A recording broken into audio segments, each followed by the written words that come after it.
எங்கிருந்து நீ வந்தாயோ கோடீஸ்வரா, எங்கள் நெஞ்சினில் நிறைந்து நின்றாயே கோடீஸ்வரா. நிதம் எங்கள் நினைவுகள் உந்தன் அருளலையில் சங்கமம் கோடீஸ்வரா. இது எங்கள் ஆன்ம கீதம் அன்பே கோடீஸ்வரா.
கோடீஸ்வராய நமக.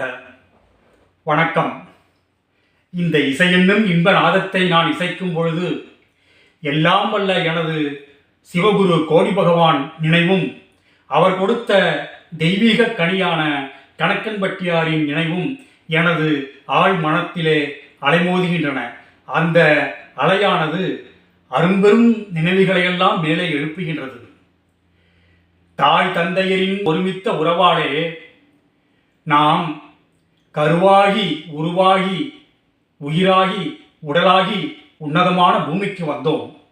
இந்த உன்னதமான உடலிலே, இந்த உன்னதமான உயிரிலே குரு என்னும் அதிகற்புத ஆற்றல், இந்த பிரபஞ்சத்தின் பேரருள் நமது உயிரிலே இணைந்து, அந்த குரு உயிரானது நமது உயிரிலே இணைந்து அந்த குருவாகவே நம்மையும் ஆக்கி நமக்கு வாழும்போது அருளும் பொருளும் கொடுத்து, இந்த வாழ்க்கை முடிந்த பின்னும் அந்த அருளும் பொருளும் நிலைக்க வைத்து ஒரு எல்லையில்லா மகிழ்ச்சி அளிக்கின்றது அந்த குரு ஆற்றல்.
என்னுடைய நண்பர் புழல் தொழிலதிபர் வாரம் வந்து கணக்கன்பட்டி வந்துடுவாருங்க. கணக்கன்பட்டி வந்த உடனே கணக்கன்பட்டி பகவான் இவருக்குன்னே வெயிட் பண்ணிட்டு இருக்க மாதிரி வாடா போவோம் அப்படின்ட்டு மூட்டை எடுத்துக்கிட்டு கிளம்புவாங்க.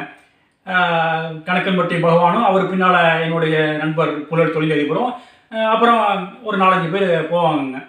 இடும்பன் மலைக்கு அப்படியே நடந்து போவாங்க. கணக்கன்பட்டி பகவான் அவருக்கு என்ன கால் வழியா கை வழியா, அவர் வந்து ஒரு விசித்திரமான பிறவி ஆயிற்று.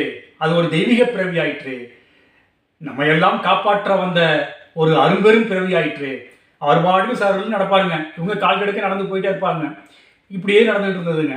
ஒரு நாள் இவங்க வந்து வீட்டில் வந்து அப்போ என்னன்னு கேட்டிங்கன்னா, இவரோட மகள் வந்து அந்த புழல் தொழிலதிபரோட மகள் வந்து மகளும் மாப்பிள்ளையும் யுஎஸ்ஏல இருக்காங்கங்க. அதாவது நியூஜெர்சியில் அவங்க இருக்காங்கங்க. அவங்க மகள் வந்து கன்சீவ் ஆகி அது வந்து பிரசவிக்கிற டைமுங்க. அதனால் இவங்க என்ன பண்ணுறாங்க, அதாவது இவர் மனைவிக்கு, இவர் மகன் ஒருத்தருங்க, இந்த 3 பேருக்கும் வந்து ஃப்ளைட்டில் டிக்கெட்லாம் புக் பண்ணிட்டாங்க. அது குறிப்பிட்ட நாளுக்கு ஒரு 1 வீக் கழித்து போகிற மாதிரி புக் பண்ணிட்டாங்க. ஆனால் இவர் வந்து டிக்கெட் புக் பண்ணிட்டாரே தவிர அந்த செயலில் இறங்குறப்ப மூட்டை பகவானை வந்து டிஸ்கஸ் பண்ணாமல் எதுவுமே பண்ண மாட்டாருங்க. இவர் வந்து வாரம் போயிட்டு இருந்தவர், பர்பஸ் இல்லாமல் போனவர், அந்த பர்பஸாக அந்த மறுவாரம் போகிறாருங்க.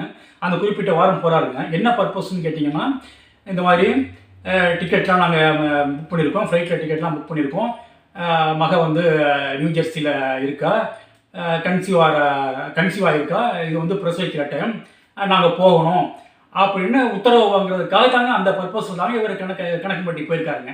கணக்கம்பட்டிக்கு போன உடனே இவருக்குன்னே அவர் வெயிட் பண்ணுற மாதிரி, இவருக்குன்னே அந்த வார்த்தைகள் சொல்கிற மாதிரி கணக்கம்பட்டி பகவான் சொல்கிறாங்க, டேய் உலகத்தில் தாண்டா ஜனனம், எப்படி டேய் உலகத்தில் தாண்டா ஜனனம், உள்ளூர்லேயே இருடா. எப்படி நல்லா கவனிச்சிங்களா? கணக்கம்பட்டி பகவான் சொல்கிறாரு, டேய் உலகத்தில் தானடா ஜனனம், உள்ளூரில் இருடா அப்படின்னாருங்க. இவருக்கு ஒரு செகண்ட் ஒன்றும் புரியலைங்க. ஆனால் அப்புறம் புரிஞ்சுட்டாருங்க. ஆகா, கணக்கம்பட்டி பகவான் வந்து நம்மளோட கோரிக்கையை வந்து அவர் நம்ம சொல்லாமையே அவர் உள்வாங்கிக்கிட்டாரு. அவருக்கு வந்து எப்படியோ தெரிஞ்சிருக்கு, அவர் பகவானுக்கு தெரியாத விஷயமா அவருக்கு தெரிஞ்சிருக்கு. அதான் அவர் சொல்கிறாரு, ஜனனம் அதாவது பிறப்புங்கிறது வந்து உலகத்தில் தானே நடக்குது. உலகம் வந்து என்னடா, அவரை பொறுத்தவரையும் உலகம் வந்து ஒரு தூசி மாதிரி தானே, அவர் வந்து பிரபஞ்ச பேராற்றல் அல்லவா, உலகங்கிறது தூசி மாதிரி தானே, ஜனனங்கிறது உலகத்தில் தானடா நடக்குது, உள்ளூரில் இருடா. அதாவது நீ போக வேண்டாம், இதுக்காக நீ டிக்கெட்லாம் புக் பண்ணி நீ வந்து ஃப்ளைட்டில் ஏறி நியூஜெர்சிலாம் போக வேண்டாம், அமெரிக்கா போக வேண்டாம், உலகத்தில் நடக்கிற ஜனனம் நீ உள்ளூரில் இருடா அப்படின்னு சொல்கிறாருன்னு புரியுதுங்க. புரிஞ்சாலும் இவருக்கு வந்து ஒரு திகைப்புங்க. அது என்னடா, அது உலகத்தில் தான் ஜனனம் நடக்கும், நம்ம உள்ளூரில் இருந்து எப்படா அங்கே உள்ள அவங்களுக்கு எப்படி நம்ம உதவி பண்ணுறது, எப்படி ஜனனத்தை பார்க்குறது அப்படிங்கிற மாதிரி ஒரு கன்ஃபியூஷனுங்க. இருந்தாலும் வந்து முட்டை பகவானோட சொல்ல இவர் தட்டமாட்டாருங்க. அவரோட குடும்பமும் முட்டை பகவான் மேலே ரொம்ப பிரியமாக இருப்பாங்க. அதனால் டிக்கெட்லாம் கேன்சல் பண்ணிவிட்டு அடுத்த வாரம் வர்றாருங்க. அடுத்த வாரம் வர்றப்ப ஒரு கணக்கம்பட்டி பகவான் வந்து எப்போதும் சொல்கிற மாதிரி வாங்கடா அப்படின்ட்டு கால்நடை பாத யாத்திரையை வந்து இடுமன் மலைக்கு போகிறாங்க. அப்போ வந்து சரியான வெயிலுங்க, கோடை காலங்க. அதாவது கோடை காலத்திலேயே பயங்கரமான உச்சி ஸ்டேஜுங்க, அதாவது உச்சமான கோடைங்க அது. அதுவும் இல்லாமல் மத்தியானம் வந்து 12 மணிங்க, நண்பர்கள் 12 மணிங்க, சூரியன் தகதகன்னு கொதிக்குதுங்க. நார்மலாகவே குளிர்காலத்திலேயே 12 மணிக்கு மத்தியானத்தில் நம்ம ஊரெல்லாம் உங்களுக்கு கேட்கவே வேண்டாங்க, பயங்கரமாக இருக்குங்க, வெயில் கடுமையாக இருக்கும். அதுவும் இது கடுமையான வெப்ப காலம்.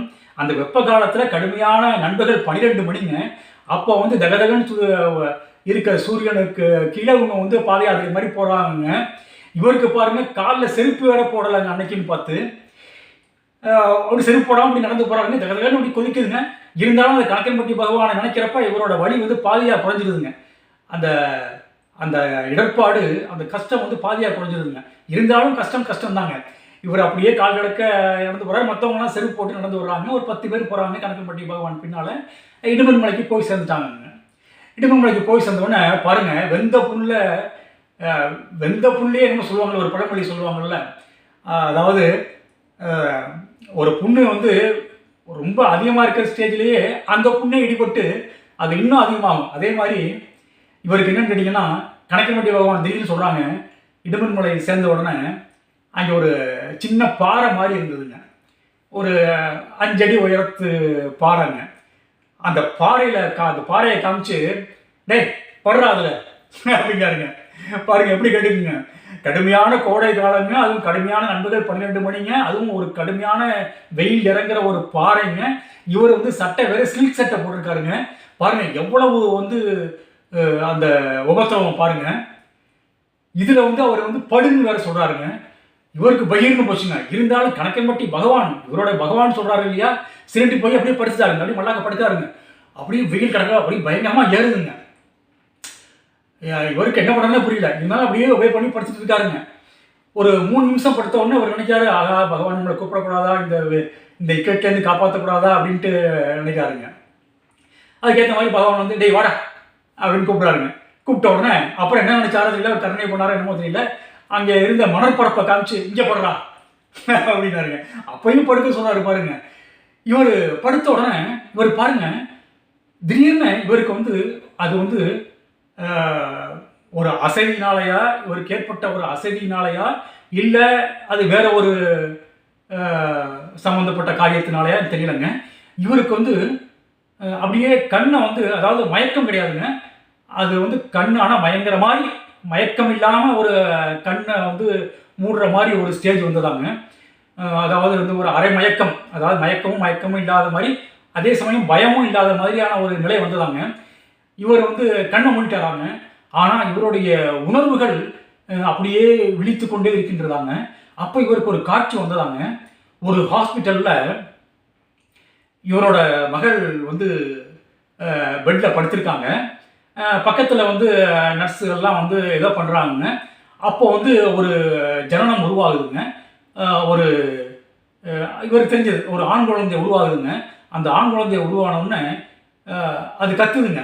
அது வெளியே வந்த உடனே அந்த ஒரு இன்ப அதிர்ச்சிங்க அந்த குழந்தைக்கு. அந்த குழந்தை கத்துதுங்க, மென்மையான கத்துதுங்க. அவ்வளோதாங்க. 3 செகண்டில் இந்த இதெல்லாம் முடிஞ்சு போச்சுங்க. முடிஞ்ச உடனே அந்த ஏற்படுத்தப்பட்ட துக்கம் தானே, அது தெய்வீக துக்கம் தானே, அந்த 3 செகண்ட் முடிஞ்ச உடனே அவருக்கு வந்து விழிப்பு வந்த உடனே அந்த காட்சி மறக்கவே இல்லைங்க. ஆஹா, நமக்கு ஒரு அருமையான காட்சி ஏற்பட்டது, சரி இது என்னமோ தெரியல அப்படின்னு நினச்சி அப்புறம் எல்லாரும் திருப்பி வந்து மறுபடியும் கணக்கன்பட்டி வந்து எல்லாரும் அவங்கவுங்க வீட்டுக்கு போகிறாங்க. இவர் வீட்டுக்கு போகிறாருங்க. வீட்டுக்கு போன உடனே அவங்க ஒய்ஃபும் அவங்க பையனும் சொல்கிறாங்க, ஐயோ ஒரு இன்பமான செய்திங்க, மகளுக்கு வந்து இதுக்கு மகள் பேரை சொல்லி அவருக்கு வந்து குழந்தை பிறந்திருக்குங்க, இப்போ தான் இன்ஃபர்மேஷன் வந்ததுங்க, ஆண் குழந்தை பிறந்திருக்குங்க அப்படின்னோடனே இவர் ஒரு சிரிப்பு, ஒரு புன்னகை சிரிப்பு சிரிச்சுக்கிட்டு, எனக்கு முன்னாடியே தெரியும், நீங்கள் சொல்கிறதுக்கு 2 மணி நேரம் முன்னாடியே எனக்கு தெரியும் அப்படின்னு. எப்படி உங்களுக்கு தெரியணும்னா இவர் இந்த காட்சியை சொல்கிறாருங்க. வீட்டிற்கு வந்து அவர்கள் அந்த தகவலை சொல்லியது, இதையெல்லாம் அவங்க நினச்சி பார்த்து அப்படியே எல்லையில்லா ஆனந்தம் அடைந்தார்கள்ங்க. கணக்கன்பட்டி பகவானின் கனிவான தரிசனம் இனிவான வாழ்க்கையையும் இன்பமான அருளையும் உயர்வான பொருளையும் எக்காலத்திலும் அளிக்க வல்லது. மறுபடியும் சந்திப்போம். ஆத்ம நன்றி.